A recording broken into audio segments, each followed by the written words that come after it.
Fía, última mirada, la vamos a hacer con Lorenzo Ramírez, periodista económico. Lorenzo, ¿qué tal? Muy buenos días. ¿Qué tal? Buenos días, José Antonio. Bueno, no sé por dónde entrarte al inicio, porque quizá el tema de los Patriot tiene su punto, ¿no? Es decir, yo decía esta mañana, la guerra ucraniana está convirtiendo en el Guernica de nuestra época, ¿no? Es decir, oiga, ¿y qué va a mandar allí? Pues todo lo que quiere probar, ¿no? Y hemos visto en las últimas horas cómo se acusaba a Ucrania, o decía Ucrania que había tirado abajo unos Kinzhal, unos hipersónicos de Rusia, y claro, cuando no estará muy contenta Estados Unidos, cuando ha contestado Rusia, ha dicho, no, no, no solo no me los has tirado porque no te enteras ni de los misiles que me tiras, sino que además he destruido un Patriot. Y eso ya son palabras mayores. Es decir, si algo están probando sobre el terreno, ahora mismo son misiles de defensa tierra-aire para evitar el ataque de los hipersónicos. Y Estados Unidos rápidamente se va a decir, no, bueno, está dañado. Está dañado, pero bueno, pero no está roto. Eh, Se está convirtiendo esto en un Guernica, en Lorenzo. Estamos además hablando del sistema completo de misiles. O sea, no es que hayan destruido un misil, sino que han destruido el sistema completo, el sistema antiaéreo, que evidentemente lo están probando. Estados Unidos llevaba mucho tiempo preocupado por esos misiles hipersónicos. Hay mucha gente que, sobre todo antes de la intervención militar rusa en Ucrania, pensaba que realmente China era una potencia militar y que Rusia no pasaba de ser básicamente una potencia agrícola y también de recursos mineros. En realidad no es así. Rusia es una potencia militar, lo sigue siendo. Seguimos teniendo esa visión de la caída de la Unión Soviética, de aquella disgregación, pensando que realmente aquellas imágenes y aquellas noticias en las que sabíamos que tenían armamento, pero que ni siquiera tenían combustible, ¿verdad? Para los carros de combate. Algunos siguen pensando desde ese punto de vista, también siguen pensando en una China de aquella época y están muy equivocados. En el Pentágono ya se han manifestado en numerosas ocasiones, sobre todo antes de la intervención militar rusa, porque luego no se ha querido decir que los misiles hipersónicos rusos son muy superiores a los misiles norteamericanos. Hay mucha preocupación en el Pentágono con ello. Y como bien dices, yo coincido con el análisis. Creo que han querido hacer de la necesidad virtud e intentar probar hasta qué punto podían derribar estos misiles. Estos misiles hipersónicos se conocen en ruso una palabra que significa en español daga, y son unos misiles que es imposible, ¿no?, que se derriben. Ahí me entrevistaban en un canal prácticamente horas después de que se anunciara ya hace tiempo ese famoso derribo del misil hipersónico y planteé que si esto era real suponía un cambio en las reglas del juego y que entonces tendrían que llamar a los ucranianos al Pentágono para que les explicaran cómo los habían derribado, porque en realidad lo que se está produciendo es todo lo contrario, ¿no? Vemos además cómo Estados Unidos está enviando armamento, está utilizando, está realizando pruebas, cuando en realidad los que están poniendo la cara ahí son los británicos, que son los que finalmente parece que sí que han enviado sus misiles de largo alcance, sus misiles, esos Shadow, misiles de largo alcance, y parece que también podría haber cazas. Efectivamente, estamos ahí viendo cómo esto es una especie de sandbox, como se dice, ¿verdad?, en el mundo empresarial, en el mundo financiero, una especie de cajón de arena donde los niños están jugando. El problema es que está muriendo gente, sigue muriendo mucha gente, pero yo creo que esto también respalda un poco la tesis de que podemos estar acercando al final del conflicto, por lo menos al final de esta fase. Llevo defendiendo esto desde hace mucho tiempo, porque así fuentes militares me lo confirman, y estarían pues echando el resto, por un lado probando determinados sistemas de armamento y por otro justificando el aumento y el incremento de los presupuestos de defensa, porque esto tiene una cara B, es decir, si los rusos me están atacando, si los rusos están destruyendo parte de mi industria militar, si no estoy capacitado para poder luchar contra los rusos, por lo tanto tampoco podré estar en el futuro capacitado para luchar contra los chinos, con lo cual, señores contribuyentes, denme más dinero para seguir investigando y para seguir fabricando armamento. Evidentemente, todo esto son circunstancias que no podemos dejar a un lado, José Antonio. Borrell ayer parece que se despertó, se quitó el gorrito este, las pantuflas y dijo, he soñado que India tiene el petróleo mezclado con los rusos. ¿Pero qué le pasa a este hombre? ¿Cómo que nos lo cuenta ayer como algo bueno y vamos a sancionarlo? ¿Y por qué el chino no? ¿Y por qué el kazajo no? ¿Y por qué el... Sí, pero ¿qué le pasa a Borrell? Además es una hipocresía a nivel top, porque el mismo día se estaba celebrando la primera reunión del TTC entre la Unión Europea y la India, del Consejo de Comercio y Tecnología, que es un foro destinado a reforzar las relaciones comerciales entre India y Europa. Entonces sale este hombre con esas declaraciones. No olvidemos que fueron en el Financial Times. En estos momentos, India y la Unión Europea están intercambiando mercancías por un valor de 120.000 millones de euros al año, y servicios digitales por un valor de unos 12.000 millones, que son datos publicados por la propia Comisión Europea en el comunicado oficial que salió ayer, que se emitió ayer, ese mismo día en el que las declaraciones de Borrell dan la vuelta al mundo. ¿Cuál es el objetivo de Borrell? Borrell quiere calentar la reunión del G7, quiere apartar la mirada internacional del fracaso de las sanciones boomerang. Y es que es un hecho que Rusia ya exporta más petróleo que antes de la intervención militar del Kremlin en Ucrania. Acaban de salir datos de la Agencia Internacional de la Energía planteando esto. Con 8 de cada 10 barriles que son adquiridos por China y la India, que luego nos los venden con un margen importante, ya que lo compran más barato debido precisamente a esas sanciones internacionales que obligan a Rusia a aplicar descuentos a sus compradores y que hacen que los medios occidentales digan que Rusia está ingresando menos dinero, pero está vendiendo más petróleo. Lo que parece eludir Borrell, y en general los grandes medios de comunicación, es que la reventa de productos derivados del petróleo ruso ha permitido contener la inflación en Europa. De esto nadie quiere hablar. Imagínate, si realmente nosotros no tuviéramos acceso a esos derivados, fundamentalmente diésel y fertilizantes, que proceden evidentemente de combustible ruso, ¿qué sucedería con la inflación? Si se hubiera cortado totalmente el grifo, habríamos visto cómo la inflación no daba tregua, cómo habría un problema mayor de suministros, cómo habría una crisis industrial más evidente en Europa.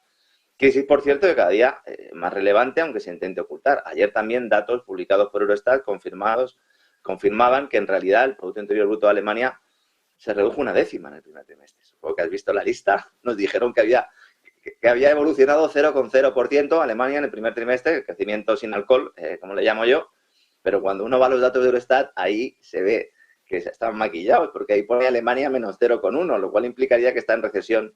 Evidentemente una décima no importa, lo relevante aquí es ver tendencias y vemos cómo, por ejemplo, esa producción industrial se está desplomando. En abril se ha desplomado en Alemania un 3%, nivel mensual. Luego está otro tema clave, la importancia que tiene India en el comercio mundial, con un peso creciente precisamente por el efecto que están teniendo los paquetes de sanciones occidentales a Rusia. Es que estamos ayudando a India a convertirse en la tercera economía del mundo. Que iba a llegar en 2027, en 2030, iba a llegar, pero lo estamos acelerando. Aceleramos su crecimiento porque convertimos al país en una bisagra entre ambos bloques. Una bisagra que necesitamos, porque aquí lo que subyace detrás de todo esto es que Europa sigue necesitando los productos rusos y los va a seguir comprando. Como sea, de igual manera que las relaciones comerciales entre Alemania y Rusia se mantienen, lo estabas explicando hace un rato, ¿verdad? A través de terceros países. Ahora ya son las exportaciones fantasma, ¿no?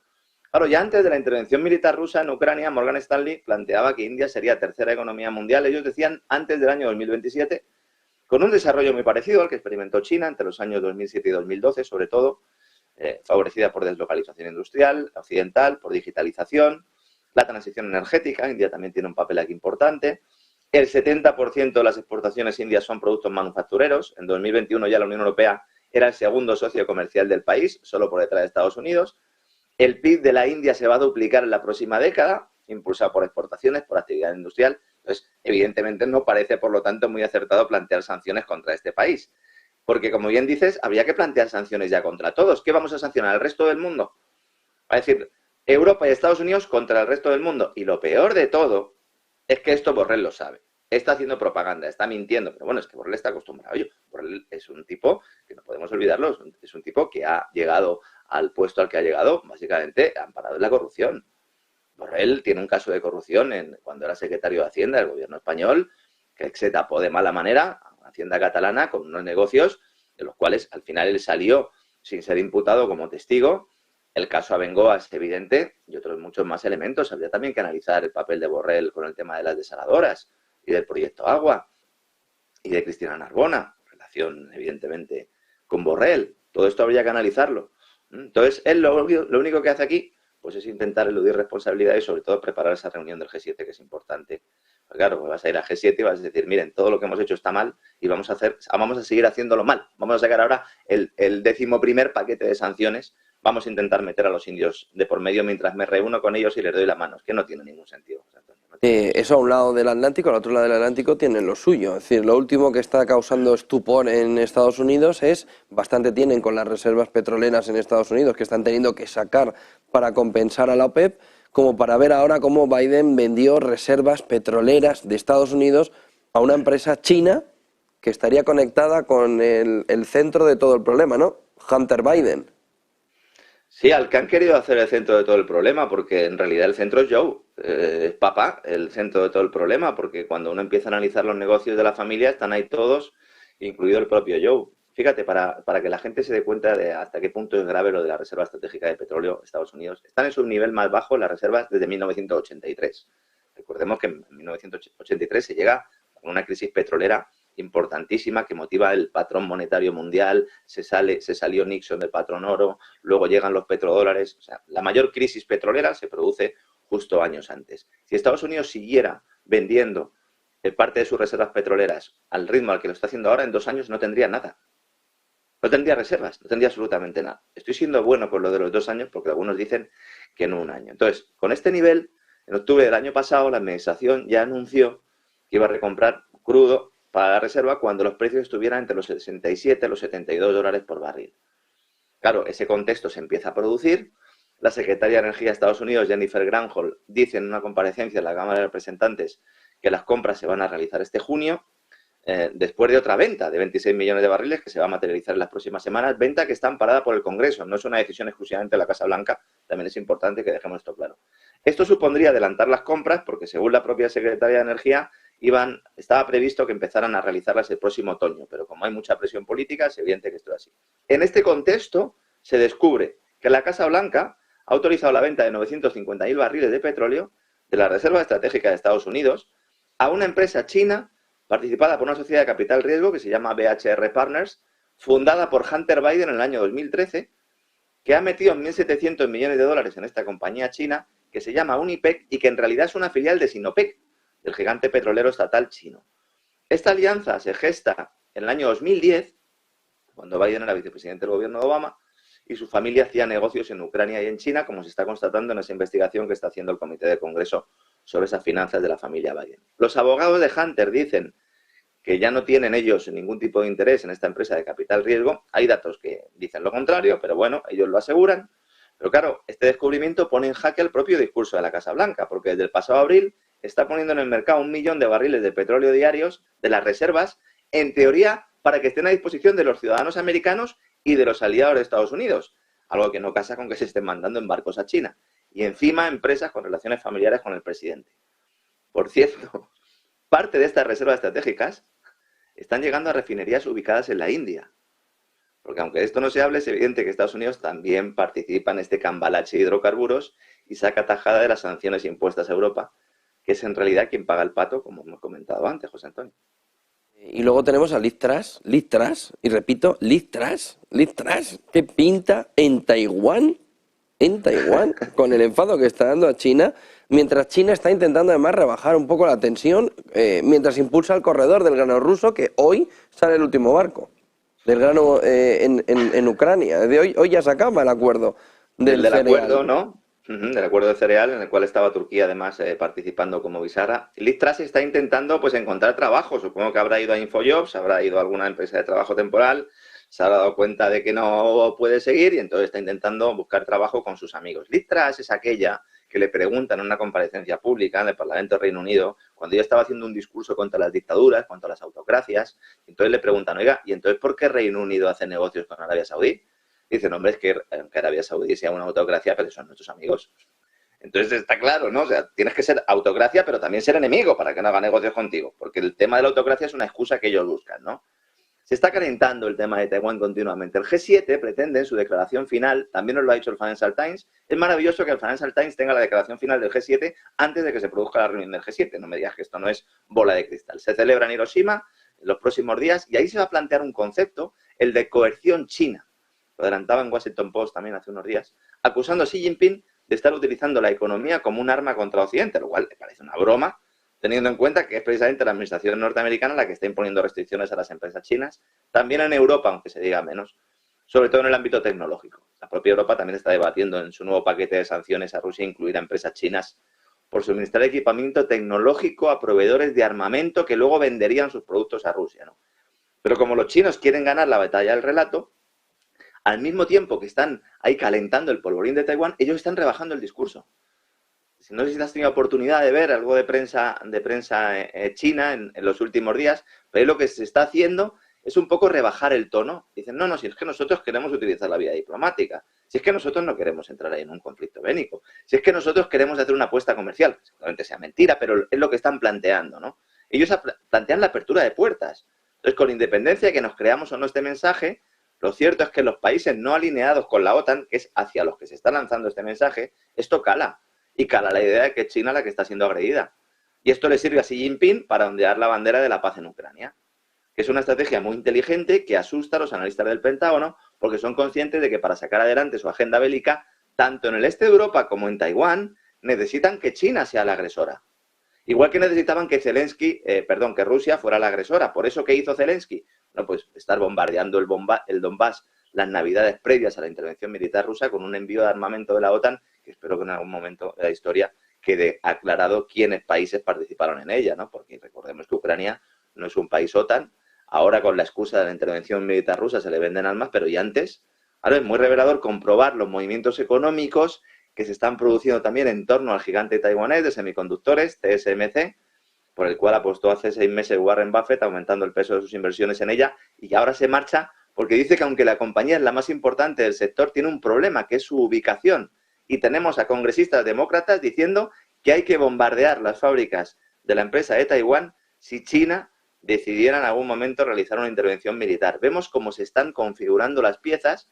Y mientras todo esto sucede, pues como bien decías, el gobierno de Pekín acaba el acuerdo del grano ucraniano y lo que está intentando es asegurarse ellos el suministro de grano a través de un corredor ferroviario que lleva 10 años sobre la mesa y que yo creo que en un par de años lo van a tener terminado para reducir la dependencia, fundamentalmente China, del grano de Australia, Estados Unidos, de Canadá y de Francia. Muchos movimientos, los chinos están apostando por las infraestructuras y nosotros estamos haciendo un mensaje de propaganda estilo Borrell. Estamos perdiendo la guerra antes realmente de haber comenzado, José Antonio. Punto. Lorenzo, estamos hablando de sequía. Todos los últimos días se está hablando mucho también del negocio que están moviendo. Un negocio que está llevando a rentabilidades superiores al 10%. Claro, dicen, nunca fue tan rentable invertir en agua cuando hay sequía, pues que me lo expliquen, ¿no?